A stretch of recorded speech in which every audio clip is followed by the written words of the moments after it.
இப்போது புதிய அறிமுகம் ஆச்சி ஹோட்டல் சாம்பார் 50 கிராம் ரூபாய் 20 மட்டுமே. இஸ்மாயில் சார், எப்படி பார்க்கிறீர்கள் இந்த அணுகுமுறை? இல்லை, எங்களை பொறுத்தவரை சகோதரருக்கு இடம் இல்லையா? அப்படிலாம் இல்லை. நாங்கள் ரொம்ப ஹாப்பியாக இருக்கோம் இன்னைக்கு. என்ன காரணம் அப்படின்னா, ஆட்சி அதிகாரத்து பகிர்வு இல்லை. ரெண்டாவது பாயிண்ட்டை மட்டும் தான் நீங்கள் எடுக்கிறீங்க, முதல் பாயிண்ட்டை நீங்கள் எடுக்கவே இல்லை. காரணம் என்னென்னா, தமிழ்நாட்டில் உள்ள அனைத்து ஆண்ட கட்சிகளும் சரி, புதிதாக ஆரம்பிக்கப்பட்ட கட்சிகளும் சரி, இலவு காத்த கிளி மாதிரி காங்கிரஸ் வந்துடாதா, காங்கிரஸ் நம்மளோடு சேர்ந்தால் நம்ம ஆட்சி அமைச்சிருவேங்கிற ஒரு பேராசையில் இருந்தாங்க. அது யார்? ஏடிஎம்கேயும் அதிமுகவும் ஒரு 6 மாதத்துக்கு முன்னாடி அப்படி இருந்தாங்க. 1 வருஷத்துக்கு முன்னாடி 2 வருஷத்துக்கு முன்னாடி ஆட்சி அமைச்ச விஜயும் அந்த ஆர்வத்தில் இருந்தாங்க. அப்படி இருக்க போகும்போது காங்கிரஸினுடைய முக்கியத்துவம் ஆண்ட கட்சிகளுக்கும் புதிய கட்சிகளுக்கும் அதை உணர்ந்துருக்கிறாங்க. அப்போ ஒரே நிமிஷம் சார், ஒரே நிமிஷம். நீங்கள் ரொம்ப உற்சாகமாக பேசுகிறீங்க, நான் இடைமறிக்கிறதுக்கு மன்னிக்கணும். காங்கிரஸை எதிர்பார்த்து அதிமுக இருந்ததா? நிச்சயம் இருந்தது. ஒரு வருஷத்திலேயே புதிய செய்தியாக இருக்கிறது. தப்பு. நீங்க மீடியாவில் இருக்கீங்க, 1 வருஷத்துக்கு முன்னாடி உள்ள செய்திகளை பாருங்க.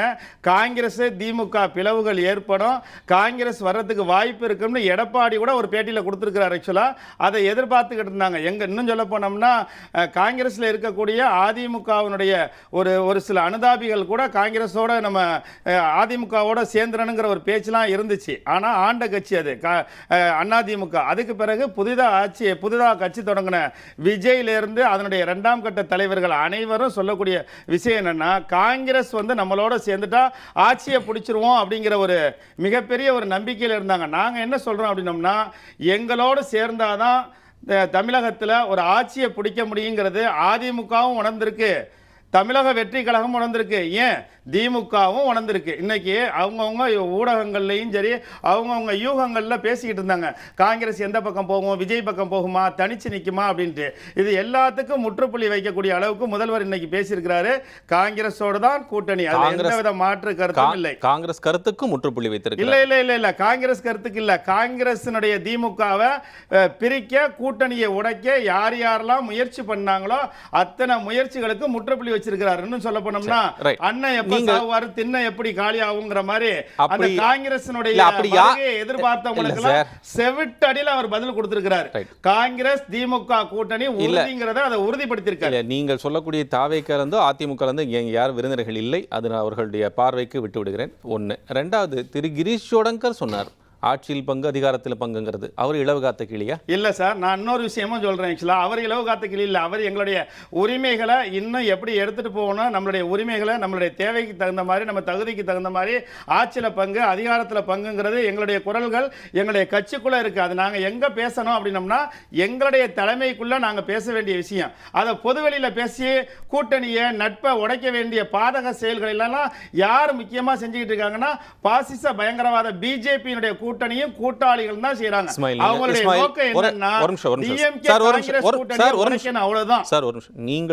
நீங்கள் சொல்வதற்கே முரணாக, நீங்க பேசுறதுக்கே முரணாக. கிரீஷ் சோடங்கர் நேத்து பேசியிருந்தார். 76 நாளா we have been waiting more than 2 months ன்னு சொன்னார். எங்களுக்கு சார் ஒரு நிமிஷம், என்னை அனுமதிங்க, நீங்க கேள்வி பதில் சொல்லுங்க, நான் உங்களுக்கு நேரம் கொடுக்குறேன். 2 மாசத்துக்கு மேல நாங்க டிசம்பர் 3ஆம் தேதியே நாங்க கூட்டணிக்கான பேச்சுவார்த்தைக்கான குழு அமைச்சிட்டோம். தொகுதி பங்கீடு குறித்து பேச்சுவார்த்தை நாங்கள் எல்லாம் அதை சேர்ந்து மாவட்ட தலைவர்கள் டெல்லியில் நேற்று சாயங்காலம் இந்த நேரம் பேசி இருக்கிறார்கள். ரொம்ப நேரம், 24 மணி நேரம் கூட ஆகல. மனசு கொஞ்சம் சங்கடமாக தான் இருக்குது, வருத்தமாக தான் இருக்கிறது. பேசி இருக்கிறோம்னு சொல்லியிருக்கோம். ஆட்சி அதிகாரத்தில் பங்கு வேண்டும் என்பது எங்கள் எல்லாருடைய விருப்பம் சொன்னாரா இல்லையா? பொதுவெளியில் யார் பேசினது? உங்க கட்சியினுடைய தமிழகத்தினுடைய பொறுப்பாளர், வேற யாரும் இல்லை. இது பாஜக சதி செய்து இன்னொருத்தர்கள் சதி செய்தால் தாவேக்கு எதிர்பார்த்து கொண்டு இருக்கிறது, அதிமுக எதிர்பார்த்து கொண்டு இருக்கு, இலவு காத்த கிளியா இருக்கு, செவுட்டில் விட்டாங்க, இதெல்லாம் சொல்றீங்களே. கட்சியிலிருந்து பேசின வேற யாரும் இல்லை, உங்க கட்சி பிரதிநிதிகள் தான் பேசியிருக்காங்க. இந்த பதில் யாருக்கான? ஒரு விஷயத்தை நீங்க நல்லா புரிஞ்சுக்கணும். நான் என்ன கேட்கிறேன்னா, திமுக தான் இங்க தலைமை சார். கூட்டணியை பொறுத்தவரை, தமிழ்நாட்டை பொறுத்தவரையும், அகில இந்திய பொறுத்தவரையும் காங்கிரஸ் தலைமை சார். அதுல கூட்டணி சேரக்கூடிய 2 கம்யூனிஸ்ட் இருக்கு, வைகோ இருக்கிறாங்க, மனிதநேய மக்கள் கட்சி இருக்கு, காங்கிரஸ் இருக்கு. நாங்க குழுவை அமைச்சிட்டோம்னு அவங்கள்ட்ட சொல்லியிருக்கோம். அவங்க எப்ப எல்லா குழுவையும் ஒன்றிணைத்து வர சொல்றாங்களோ அப்பதான் பேச்சுவார்த்தை நடத்த முடியும். அது காங்கிரஸ் தலைவர்களுக்கு 76 நாளா நாங்க வெயிட் பண்ணிட்டு இருக்கோம். நாங்க காங்கிரஸ் சார்பா நாங்க குழு அமைச்சிட்டோங்கிறத அவங்கள்ட்ட சொல்லியாச்சு சார். முதல்வர் சொல்லியாச்சு. முதல்வர் அதற்கு உண்டான ஆயத்த பணிகளை, ஏன்னா இப்ப கடைசி கட்ட நேரங்கள், அதாவது அரசாங்கத்தினுடைய இறுதி கட்ட நேரமா இருக்கு. என்ன திட்டங்கள் திட்டங்கள் நிறைவேற்றணும், எந்த திட்டங்களை துவக்கி வைக்கணும், அரசனுடைய போராட்டங்கள் கூட ஒரு அரசு ஊழியர்களுடைய போராட்டங்கள் இருக்கு. இந்த மாதிரிலாம் இருக்கிறதுனால தேர்தல் தேதிக்கு இன்னும் டைம் இருக்கு, நேரம் இருக்கு. அனைத்து கட்சிகளையும் இப்போ உதாரணமா காங்கிரஸ் குழு அமைச்சிருச்சு, 2 கம்யூனிஸ்ட் அமைக்கட்டும், வைகோ அமைக்கட்டும், மனிதநேய மக்கள் கட்சி அமைக்கட்டும், விடுதலை சிறுத்தைகள் அமைக்கட்டும், எஸ்டிபி அமைக்கட்டும், எல்லாரும் அமைச்சதுக்கு பிறகு ஒன்றிணைந்து ஒரு தேதியை அறிவிப்பாங்க. அறிவிச்சதுக்கு பிறகு கூட்டணி எந்தெந்த கூட்டணிக்கு எவ்வளவு தொகுதிங்கிறத தலைமை முடிவு பண்ணும். எந்த தலைமை? தமிழகத்தை பொறுத்தவரை திமுக தான் எங்க கூட்டணியுடைய தலைமை. அகில இந்திய காங்கிரஸை பொறுத்தவரை, அகில இந்திய கூட்டணியை பொறுத்தவரை நாங்க எல்லாரையும் அழைப்போம். திமுக பொறுத்தவரை, தமிழ்நாட்டை பொறுத்தவரை திமுக எங்களை அழைக்கணும். அழைக்கலங்கிற வருத்தம்லாம் இல்லை, சீக்கிரம் அழைங்கிற எங்களுடைய விண்ணப்பத்தை சொல்றோம். நீங்கள் சொல்வது சரியானதாக இருக்கான்னு உங்களுடைய பார்வைக்கே இல்ல இல்ல, எங்களுக்கு ஒன்றும் மாற்று கருத்து இல்லை சார். எங்களுக்குள்ளேயும் அதாவது கூட்டணிக்குள்ளேயோ நட்புக்குள்ளேயோ எங்கேயுமே விரிசல் இல்லை சார். விரிசல் வருமானு பார்த்துக்கிட்டே இருக்காங்க, வரவே வராது சார். இந்த கேள்வி நான் வைக்கவே இல்லை. கூட்டணிக்குள்ள விரிசலான்னு நான் கேட்கல, கூட்டணியில கூட பிளவான்னு நான் சமூக கேட்கல, கூட்ட பிரச்சனைக்கு எழுதுறாங்க. ஆக்சுவலா முழுக்க முழுக்க அதுதான் எழுதுறாங்க. நீங்க அவங்க பதில் சொல்லுங்க, நான் வேண்டாம்னு சொல்லல. நான் கேட்ட கேள்விக்கும் நீங்கள் சேர்த்து பதில் சொல்லி விடுங்க தான் நான் உங்ககிட்ட ரெக்வஸ்ட் வச்சேன். திமுகவில் ஆட்சி அதிகாரத்தில் பகிர்வு வேண்டும் என்று கேட்டது காங்கிரஸ் தலைமை தான் சார், நாங்க தான் பாஜக தலைமை கிடையாது சார். நான் இன்னொரு விஷயம் நான் மீண்டும் சொல்ல, கிரீச்சோட செல்வ பிறந்தகை அவர்கள் ரீட்வீட் பண்ணாரு. மாணிக்கம் தாக்கூர் கொறடா கட்சி, மாணிக்கம் தாக்கூர் வந்து அங்க இருக்கக்கூடிய கொறடா அவர்கள் கோரிக்கை வந்து தவறுனோ அது வந்து சரியில்லைன்னோ நம்ம சொல்லவே தவறு சரிங்கிற முதல்ல கூட்டணியை பேசணும். தயவுசெய்து திசை திருப்பாதீங்க. நான் கேட்டது அது சரி தவறுங்கிற வாதத்துக்குள்ளே நான் போகல. வைத்த கோரிக்கை, நீங்க வச்ச டிமாண்ட் நோ திட்டவட்டமா மறுக்கப்பட்டிருக்கிறது. அதுதான் நீங்க அக்ரி பண்ணி. எந்த இடத்துலயுமே அரசியல் நிகழ்வுல, அரசியல் கூட்டணியில ஒரு தலைவர் ஒரு விஷயத்தை சொன்னாங்கன்னா உடனே மறுத்துட்டாங்கன்னா அதுதான் இறுதி முடிவுலாம் நம்ம சொல்ல முடியாது சார். அடுத்த கட்ட கூட்டணி பேச்சுவார்த்தைகள் இருக்கு. அடுத்து எங்களுடைய மத்திய தலைமை பேசும், தமிழக தலைமை பேசும். அதுல இன்னும் அதாவது இப்ப கூட்டணிங்கிறது உறுதியாயிருச்சு. அடுத்தது எத்தனை சீட்டுன்னு உறுதியாயிடும்.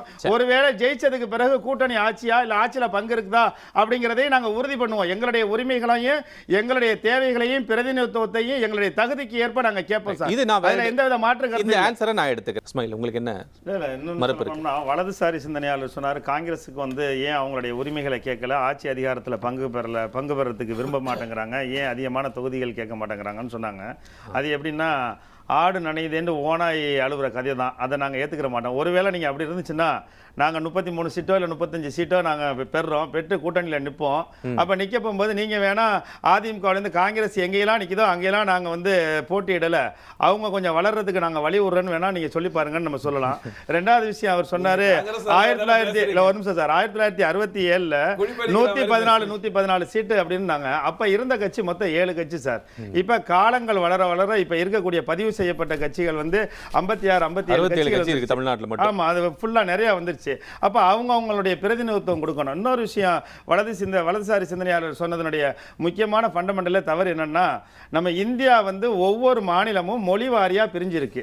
அப்போ ஒவ்வொரு மொழி சார்ந்த மாநில மக்களும் மத்திய அரசில் பங்கு பெற்று கூட்டாட்சி தத்துவத்தில் அங்கே ஆட்சி பண்ணால் ஒவ்வொரு மாநிலத்துக்கும் என்ன தேவையோ அதை பெறுறதுக்கும் அதனுடைய பிரதிநிதித்துவத்தை அவங்க கேட்டு பெறதுக்கும் அது வசதியாக இருக்கும். அதுதான் கூட்டாட்சி தத்துவம். தமிழ்நாட்டை பொறுத்தவரையும் கன்னியாகுமரியில் வாழ்கிறவங்களும் சரி, சென்னையில் வாழ்கிறவங்களும் சரி, எல்லாமே தமிழ் பேசக்கூடிய தமிழர்கள் தான். அது இதில் கூட்டாட்சி தத்துவம் தான் வேணும். இல்லை ஒரு நிமிஷம், கூட்டாட்சி தத்துவம் தான் வேணும், கூட்டணி ஆட்சி வேணுங்கிறது முக்கியம் இல்லை.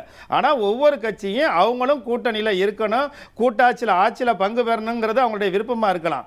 ஆனா ஒவ்வொரு பகுதிகளிலையும் எந்த கட்சிக்காரங்க பின்னாடி இருக்கிறது காரணம் இல்லை சார், நான் சொல்லி முடிச்சிடறேன். ஒவ்வொரு பகுதிகளிலையும் யார் யாருக்கு என்ன பிரதிநிதித்துவம் தேவையோ அதை உதாரணமா மாநகராட்சியில், நகராட்சியில், ஊராட்சியில் கொடுக்க தான் செய்கிறாங்க.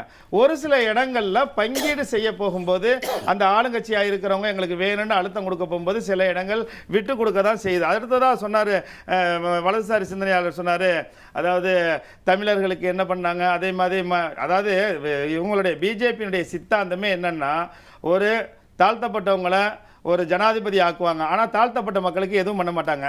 முத்தலாக்கு முஸ்லீம்களுக்கு ஆதரவு உண்டு, அவங்களுடைய எதிர்ப்பு கொள்கையை அதில் திணிப்பாங்க. ஒரே ஒரு பாராளுமன்ற உறுப்பினரை கூட முஸ்லீம் ஆக்க மாட்டாங்க. அவங்களுடைய நோக்கம் எல்லாம் வேடம் தரித்த அரசியல்வாதிகளை தான் இருப்பாங்களே தவிர செயல்பாட்டில் இருக்க மாட்டாங்க. இன்னொரு விஷயம், காங்கிரஸ் ஆட்சியில் இருக்கும்போது, கூட்டணி ஆட்சியில் இருக்கும்போது தமிழ்நாட்டுக்கு என்ன கொண்டு வந்தாங்கன்னு கேட்டாங்க. சேது சமுத்திர திட்டம் கொண்டு வந்தது காங்கிரஸ் கூட்டணி ஆட்சியில் இருக்கும்போது தான். மதுரை வயல் மேம்பாலம் பாலம் கொண்டு வந்து இங்கே உள்ளது தான். தமிழ் செம்மொழி ஆய்வு கொண்டு வந்தது அப்பதான். இலங்கையில் லட்சக்கணக்கான வீடுகள் கட்டி கொடுக்கறதுக்கு உண்டான திட்டங்களை மன்மோகன் சிங் ஆட்சியில் தான் கொண்டு வந்தாங்க. 2014 மெட்ரோ ரயில் திட்டத்தை துவக்கி வச்சது அதே அந்த மன்மோகன் சிங் ஆட்சியில் கொடுத்த அப்ரூவல் தான். இன்னும் சொல்ல போனோம்னா செம்மொழி திட்டம் மட்டும் இல்லை, இது மாதிரி பல திட்டங்களை திமுக காங்கிரஸ் கூட்டணி இருக்க போகும்போது தமிழகத்துக்கு நிறைய செஞ்சிருக்கு. நான் ஒண்ணு கேட்கிறேன் சார், ஒன்றும் இல்லை. இப்போ 2 தடவை ஆட்சி முடிஞ்சிருச்சு, வலதுசாரி ஆட்சி முடிஞ்சிருச்சு, 3வது தடவை வந்திருக்காங்க. தமிழ்நாட்டுக்கு செஞ்சிருக்கக்கூடிய ஒரு மிகப்பெரிய தனி திட்டத்தை சொல்லுங்க சார். அது வேண்டாம், இந்தியாவிலேயே அவங்க செஞ்சிருக்க ஒரு தனி திட்டங்களை சொல்லுங்க, ஏதாவது ஒரு திட்டம். இப்போ உதாரணமா காங்கிரஸ் ஆட்சியில் நெய்வேலி சுரங்க அமைச்சர் நம்ம சொல்லுவோம். அதே மாதிரி ஒவ்வொரு தொழிற்சாலைகள், பாலங்கள் சொல்லலாம். தமிழ்நாட்டுக்கு அவங்க என்ன பண்றேன்னு சொன்னாங்க, ஒண்ணுமே பண்ணல. ரைட். இதுல இப்ப நீங்க இதுல ஒரே இல்ல சார், இல்ல நான் சார் அவர் தான் நிறைய பதில் சொல்லியிருக்கீங்க. நான் என் கேள்விக்கு ஒரு பதில் சொல்லியிருக்கேன், எழுதிட்டே இருக்கேன் சார். இல்ல என்னன்னா, இவ்வளவு நீங்க இந்த கோரிக்கைகள் கேள்விகள்லாம் வைக்கிறீங்க, உங்கள் கட்சிக்கு உங்களுக்கான கோரிக்கையே அது இல்லாம இருக்கா சார்? எங்களுடைய உயரம் என்ன, எங்களுடைய வளர்ச்சி என்னன்னு எங்களுக்கு தெரியும் சார். உரிமைகளை கேட்டு பெறக்கூடிய இடத்துல நாங்கள் உரிமைக்கான குரலை நாங்கள் கொடுப்போம். தேவையான இடங்கள்ல அந்த உரிமைகள் சில நேரங்களில் குறைக்கப்பட்டாலும் தமிழ்நாட்டினுடைய உரிமைகள் நசுக்கப்படாமல் இங்கே மதவாதம் தலை தூக்காமல் இருக்கிறதுக்கு கூட்டணியில் கூட நாங்கள் சில விஷயங்கள் விட்டு கொடுப்போம் சார். அதில் எங்களுக்கு சீட்டாக இருந்தாலும் சரி, எங்களுடைய உரிமைகளாக இருந்தாலும் சரி, தமிழ்நாட்டினுடைய உரிமைகளை விட்டு கொடுத்துட்டு மதவாதத்தை இங்கே காலுன்றதுக்கு நாங்கள் அனுமதிக்க மாட்டோம் சார். ஆட்சியில் பங்கு இல்லைனாலும் பரவாயில்லை சார். ஆக்சுவலா இப்போது புதிய அறிமுகம் ஆச்சி ஹோட்டல் சாம்பார் 50 கிராம் ரூபாய் 20 மட்டுமே.